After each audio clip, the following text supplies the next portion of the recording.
Hi, family. So today we are going to talk about 10 common reasons why we are struggling to get rid of these kids' toys. I recently did a video about how I tidy with my toddler, and I was thinking, logically we know how to declutter. We know, put the stuff in the bag, like get rid of it, get it out the house. But there are emotional reasons, there are biological reasons, there are so many reasons that we struggle to let go. So specifically, we're going to talk about just toys. So I'm talking to my parents, my grandparents. We're going to uncover the 10 common reasons that we struggle to let go of toys and figure out how to combat those 10 reasons. Number one is sentimental attachment. So oftentimes we see a child's toy and think about the first birthday, or it was a special holiday, or it was just a part of their childhood that you really liked. I struggle with this in terms of just kids' clothes, in terms of my kids' clothes. So in order to combat this, I've designated a small memory box for each of my children. It's not a big tote. It's literally a small little memory box, and I can keep some of their favorite clothes that they wore when they were super small. This can be helpful. You can take a picture of the toy. If it's too big to fit in the small memory box, you can take a picture of the toy and put that in the box. But if your child isn't playing with it, if your child has outgrown that item, then it has to go. So a way to combat the sentimental attachment is to designate a small little memory box and also take pictures of those special moments, those special toys, and put that inside the memory box.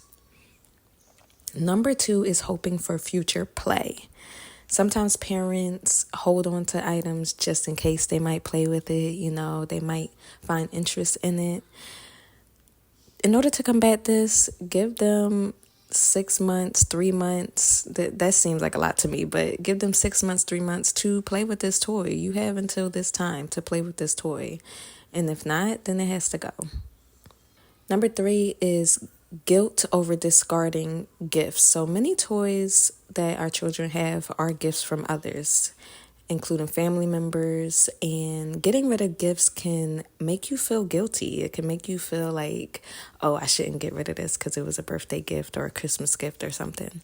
But if it's taking up your space and your child is not interested in it and your child has outgrown it, you can give that gift as a gift to someone else. You can give that gift and donate it so that another child can have that gift.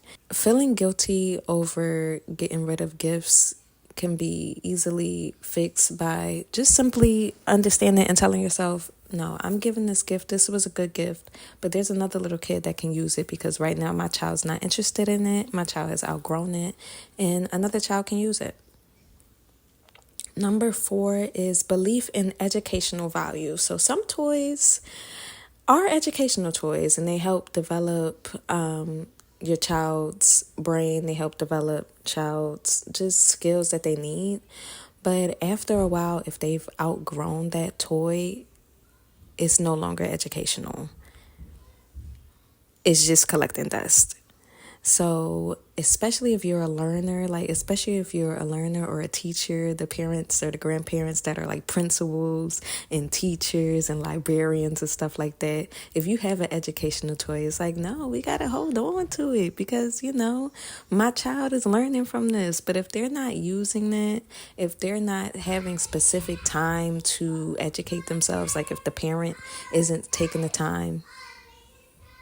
I'm not sure if you hear my son in the background, but if you do, excuse it.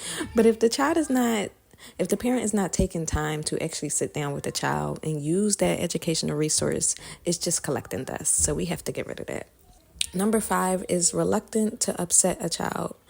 Children, especially younger children, can struggle with emotional attachment to their toys, and most parents are afraid when their child cries. Like, they don't want to upset their child.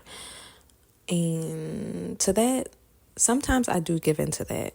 We're not talking about the toys that they play with. If there are toys that you know that they don't play with, you know that are collecting dust, then yes, we're getting rid of those. Most of the times when a child sees a toy and you pick it up and you try to declutter it, instantly they're going to be like, oh yeah, I play with that toy. I want that toy. This is what I want to play with. But in the most times, if they're not playing with the toy, if they're not, doing anything with it, then it's okay to let it go. Just declutter it when they're taking a nap or when they're at school.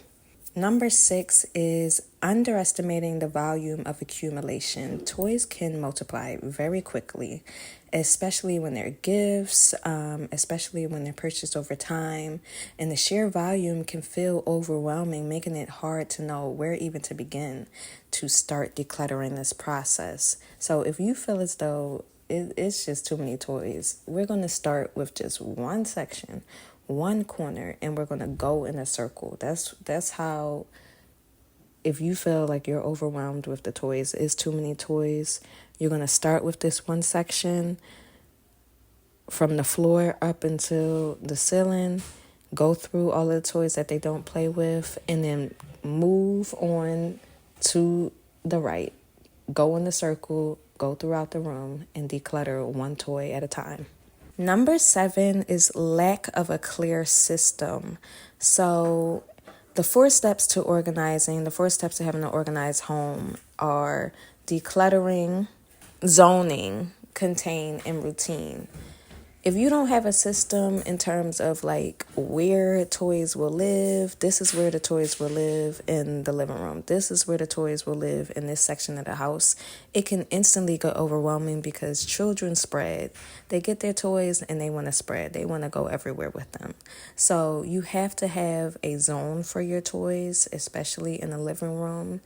That can look like a cabinet, that can look like a bookshelf, that can look like a basket, just a specific space where at the end of the day, all of the toys go to. You have to have a system in order to just help keep your sanity with all of these toys. Number 8 is wanting to provide abundance. And this is really big, especially for those grandparents. It's like my grandchild can have whatever they want. They can do whatever they want. They can, if you want that pencil, get that pencil. You want that convertible, get that convertible. Because especially if you come from a background of lack, if you made it out of the mud, if you made something of yourself, of course you want to buy all of your kids all of the toys. Of course you want to get all of the things. We need to make sure that we don't overwhelm ourselves and we don't overwhelm our space. Believing that the more toys that you have or the more toys that your kids have will equal happiness is a lie. Number 9 is an inherited family tendency. So sometimes a reluctance to declutter can be learned. It can be a learned behavior. It can be passed down through generations. If you saw that your mom held on to all your stuff, then in your brain it's like, well, that's what parents do. That's what we do. We have to hold on to things. If we don't intentionally decide, this is how I'm changing, this is how I'm living my life, we will fall back into the habits that we saw growing up. So if you feel as though it's a problem, then change it. Decide, no, even though this is how I grew up as a kid, I'm not going to allow myself to be bombarded with toys around my house if it doesn't make me feel good. Number 10 is a financial investment. Some toys are very expensive, and getting rid of them can feel like you're wasting money, even if they're not being used, especially when we have like those cars or like those big things that we buy our kids. Like it can feel like we're wasting money by not being used. But this is a perceived financial loss, and you've already lost the money. You've already given up the money. So in order to feel like you didn't have a loss, a good way to combat this is to sell it on Facebook Marketplace. You can resell the toys, or there are a lot of different like programs that allow you to resell your baby items, resell your baby gadgets and stuff, resell the toys, so that you can make a little bit of profit off of what you spent. I want to be clear that you are still a good parent. You are still a good grandparent, even if you decide to let go of some of those toys, especially if they aren't playing with them. The reason why you bought those toys is not for the toy itself, it's for the joy that it brought your child. So just remind yourself that, like, if this no longer brings your child joy, if this is just collecting dust, then it's time for it to go. And we can bring in some more things. We can bring in some more memories and have more space for more memories. So I hope that this helped you, and just know that you can do it. We can get these toys out of here, all the broken toys, all of the things that we don't use, and just make space for something that's beautiful, something that will last. All right, I love you guys. Peace.